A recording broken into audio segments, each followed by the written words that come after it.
The phone rings. I pick it up. I mute the TV. I'm chatting on the phone for 5 minutes, and I'm watching this guy just strumming away the whole time singing his song.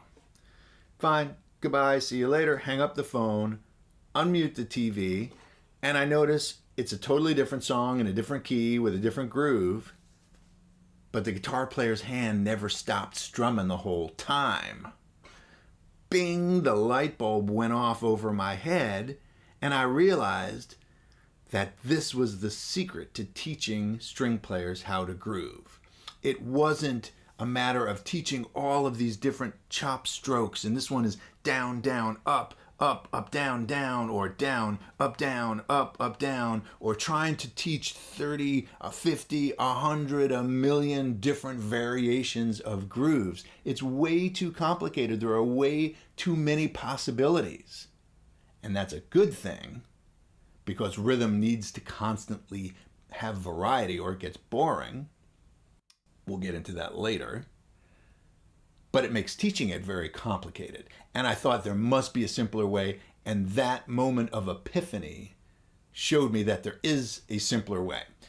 And it's all about the subdivision, because the subdivision, or the groove-on, is the common thread that links all groove styles, no matter what style it is, no matter what tempo it is, no matter what instrument is playing it.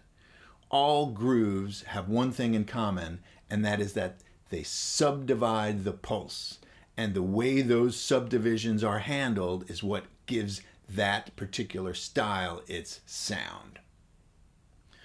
So all we have to do is develop the ability to keep this strum constant. I think of it as a grid of down, up, down, up, down, up, down, up. Keep that constant in our bow while we're playing grooves. Physicalizing that in our arm and then utilizing that constant grid to keep our grooves locked to the grid, to keep them steady, and to give it the sense of constantly implying those groove-ons, because that's what gives it the sense of groove. If I just play that rhythm with as it comes bowing, we're missing all the little ticky pick noise groove-ons in between.